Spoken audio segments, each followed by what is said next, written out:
Mr. Chair, I know you've been trying to get in here. Well, so thank you for joining us. And he doesn't What's up, Mr. Chair, South Carolina? What's happening?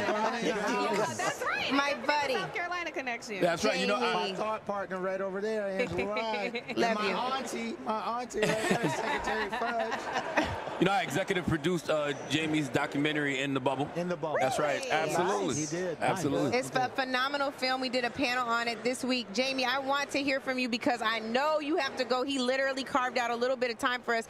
I want the people to hear from you about why this moment, how this moment feels to you, what you are expecting tonight. We haven't even got into the agenda tonight. We'll hear from Tim Walz. Tell us all the things. Well, one, I want to add something on the black judges. Joe Biden, Kamala Harris, over 200 judges, 59 of them have been black. Now, black people, I'm doing my black math, only represent about 13% of the population. Of course. 59 over 200, Indexed. that's over 25% of the judges he has appointed have been black.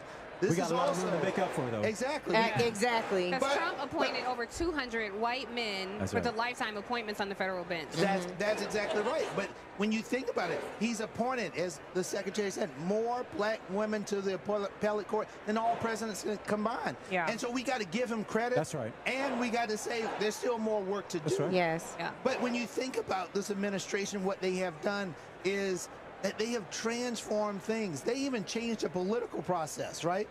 All of my life, we have started the political process in Iowa and New Hampshire. And ain't nothing wrong with Iowa and New Hampshire. I love them. Good Other Democrats in that state. Not but other very, than. But not very many of us that live in those states. At all. That's right. But this president and this vice president said, we got to change that. If we Right. keep saying that black folks make up the heart and the soul and the backbone of the Yeah. Democratic Party, Yeah. then why are they relegated to the back of the bus to choose That's right. the next president instead of being at the front of the bus? Right. And that's why Joe Biden, Kamala Harris, and yours truly at the DNC changed the schedule. We moved South Carolina to be the first. Yeah. The state where 40% of enslaved people came through the port of Charleston. Yeah. Gadsden's Wharf. Exactly. Yeah. Where many of their progeny picked cotton, now are the first people to pick the most powerful Come on. person on the face of the earth. Come on, John. What? And, Yeah. and then he added Georgia, and he added Michigan, and he moved up Nevada. That's right. And as a result of that, for the first time in American history, 4 out of the 5 early states were led by black women. Yes. Now, That Jamie, makes a big here's deal. the only thing. Yes. I love that you are a foot soldier for the party and you are faithful to it. And I love that no matter what we try to do, we always heal staffers. Sir, I'm going to need you to take some ownership for some of your accomplishments as chair. And I want the folks to know about the work that you're doing. It's so important, Jamie. There's a lot of investment that you've made in our communities. Before you got up here, Ms. Fudge was like, no, I'm asking about where the money's being spent, even when I am friendly. We still have demands to make. So talk about some of those things and what else you're expecting from the convention. But save your voice, and we need to find you a mint tea right away. I'm hearing it. I've been drinking tea all day. Lord y'all. Jesus. But you know, that's when you have a family reunion and everybody get together Yes. and everybody is happy and Yeah. dancing and, Yeah. and crying. No, and no. all that And stuff. you the cousin that got to speak to everybody. Everybody. We were in your sleep last Now, night. We Charlamagne, saw. We drinking cognac then, though, for the family reunion. I ain't drinking no mint tea. Lord, oh, Lord. Please don't bring no brown liquor in here. Well, listen, sometimes the tea got a little bit in it. There you go, there you go, there you go, there you go. There you go. Hot toddy. Hot toddy. But listen, I'm so proud, and I'm proud to do my black job Yes. as chair of the Okay. DNC, along with my sister in the struggle, Morrow, who I know is going to be here right now. Y'all, we have put on, and I'm not just bragging on this, but people are telling me this is the best convention that they've ever attended ever in their lives. Wow. Right? We gavelled in. Think about the history of this moment. 60 years ago, Fannie Lou Hamer testified at the Credentials Committee of the DNC convention. And in that, it was an all-white delegation. Black folks couldn't be a part of it. And you fast forward 60 years, and a black woman from south side of Chicago and a black round-headed kid from Orangeburg, South Carolina, gavelled in a convention of the Democratic Party where we are nominating a black woman to be president of the United States, folks. Think about the moment, folks. And I think sometimes we get so caught up in it, we got to step back and really think about the moment that we are in. And what Mignon and I, we're not just there because, you know, people like to call you token. Figurehead. Yeah. Right? Token. Figurehead. We're not just sitting there. I'm looking at the money that we utilize. We made sure that the first contracts that we offered at this convention were going to black folks. The production, a lot of the production for this convention It was a black production team for the first time in the history. Yeah. What we have done in terms of diversity, equity, inclusion at the DNC, I've made sure that the contracts, our largest contract at DNC goes to a black firm, our security firm. So we are making progress. Are we there yet? Hell no. Yeah.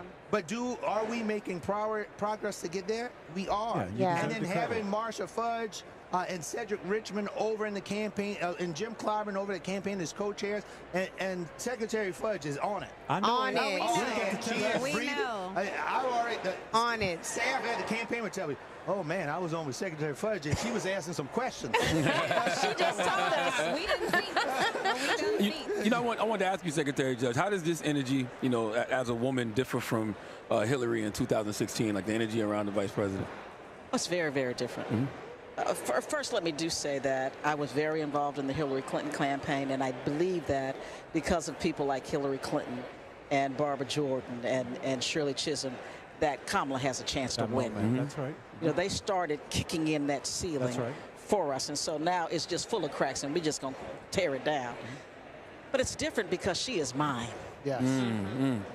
She is one of mine. The history, that was historic, but not like this. I got chills sitting here. I love that. Because she is one of mine. I love Yes. that. And I'm so proud to be able to work with somebody who I believe is going to bring this country together, who is going to show people that we are not just competent, we are superior in many ways.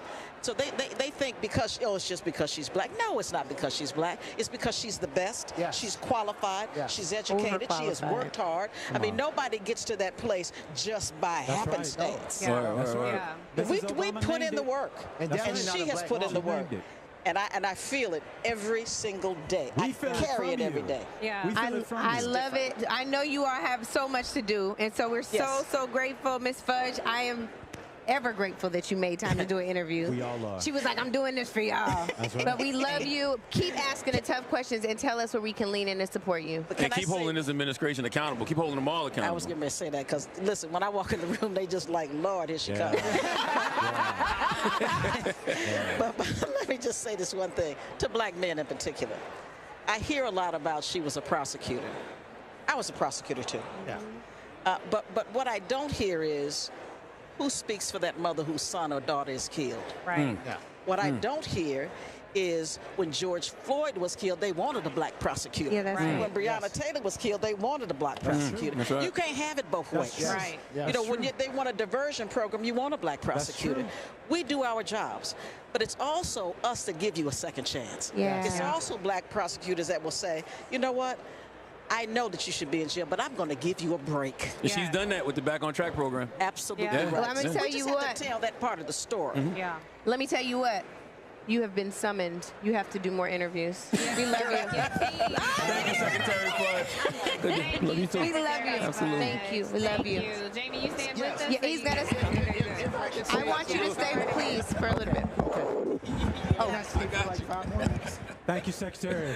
Look, his team. I have asked my team. Madam They're Secretary. all, yes. He doesn't want to leave because he's love with it. family, you guys. So Yeah, just so give you him a know, I They didn't get. said, they said 5 minutes. I didn't get to. They said 30 minutes. I didn't get to say this when Jamie was coming on because we were in the middle of a conversation. But Jamie, I just want you to know, as your sister from the Hill, I'm so very, very proud of what you've done. I know that you've caught hell in this position. He's laughing, but I'm so serious. It's going to be in my book. I cannot wait for the book. You're going to have to do a second documentary. And I just want you to know, Jamie, take every moment that you can speak to appreciate all that you've accomplished and know that without your work, brother, we would not have had a Kamala Harris at the top of this ticket. I want you to know Fannie Lou Hamer is so proud of you pursuing and carrying on her legacy. Now I got goosebumps telling you this, but I want you to know there are so many young black boys and young black girls who are looking at you now, and they know that even this lane is possible for them too. They may not ever want to run for office. You've done both. You know, I recruited you to go back and do it again. We're going to see what happens, but I just want you to know that. Can We I love want you. to give some context to you because I want our viewers to understand what it meant to disrupt that primary schedule. For Yes. so long, long, the primaries were led by Iowa and New Hampshire. These are states that are 93 and 94% white, respectively. So when you disrupt that cycle, by the time they went through those populations, it was really difficult for black people or any people of color to ascend beyond that, compounded by the fact that the donor base is largely white and male. So when you empower our people in South Carolina to be the leading voice on how this country will be run at a time when the demographics are so changing, because that's what a lot of this disruption is about, I don't think people can fully appreciate the size, the gigantic and the sizable impact that will have on the American body politic and the political landscape. I think that's such an important context. Given that, we know that there are a lot of people who are grossly uncomfortable with a black woman ascending to the highest office of the land, and they've made it known that they will not accept election results that they don't like. Do you have concerns about this November? I always have concerns, particularly when I know the people on the other side of the aisle. Yeah. You know they're going to try to steal the election, Jamie. Come on now. No, you know, all around the country, they're going to refuse to certify the results of the election. You know that if it gets to the Supreme Court, they might even overturn it. You know that. Charlamagne, I ain't confused. I know it. and that's why for the last 3.5 years, I've been building the biggest voter protection program in the history of the Democratic National Committee. Gotcha. It is because I understand and I know. We come from South Carolina. We know that they like to do all of the little hijinks and the things that, you know, I remember going to the campus of Benedict College and a young lawyer coming out of Georgetown and having to be there and stand with those young people because the Republican Party there sent some goons from Georgia to try to keep the kids at Benedict from voting. Yeah. So I know all of the tricks and the trade and the things that they like to do. And that is why we built the largest voter protection program ever in the history of the DNC. And that is why, I know my team is saying, like, you need to go, you need to go. That is why we have been working on that. But let me just say this, and then I'm going to wrap. Why this moment is important. Republican Party is a party built on the foundation of fear. We are the party built on the foundation of hope. Republican Party believes that our better days are in our past, but we know that our better days are in our future. Let me give you all a glimpse of the future. The glimpse of the future which motivates me each and every day. January 20th, 2025. We're in Washington, D.C. It's a cold and brisk day. We're at the U.S. Capitol, a building built with the hands of slaves. Yeah. And standing on a dais there is a black woman, a Delta, in a black... AKA. Get by, Jamie. Bye, Jamie. Bye. You done... Listen. He said, reclaiming my time. Hold on. Yes. Standing on that dais is a black woman in a black robe, a Delta. Now hush, man. You're right. The first black woman justice of the Supreme Court. Her name is Cantin Brown Jackson. And there in her hand, she is holding a Bible, the Bible of Frederick Douglass. And then another black woman steps out, wearing white or maybe even a tan suit. And she steps up and she puts her hand on that Bible. This black woman, an AKA, a graduate of a historically black college and university, and she puts her hand up and said, I swear to protect and defend the Constitution of these United States. Folks, that is what we are working on. That is what we are working for each and every day. And it gives me chills. Yeah. And you're making us cry. It gives me chills to think about that. So, folks, don't sit on your damn hands. You better get up and you better work. You better work to make this happen. That's right. That is our future. Jamie, it is only our future, though, if we make it. Jamie, can you please take Lenard off the stage with you? Because he just looked at me. He just looked at me and said, "What about the Zetas?" I said, "What about the Zetas?" But I want to say this: you guys, we have recreated on Native Land Pod at Breakfast Club right now this moment of the chair of the DNC and the chair of the Democratic National Convention Committee gaveling in. Mignon Moore has joined the stage. Jamie has to go. We're gonna bring up Bishop Daughtry coming up too. We have two of Make sure you watch In the Bubble with Jamie's doc. And Charlamagne, I got a challenge to you, a voter registration challenge. Okay. I want to put up 100K to get black voters, or 400,000 black voters in South Carolina registered, I need you to match it. Match 100,000? 100,000. I got you. Done There we deal. go. Let's do it. Done deal. I got a challenge for you a little later. I challenge you to give me $1 million. Done deal. Done deal. I love you, Jay. All right, Lenard. I love you, Jay.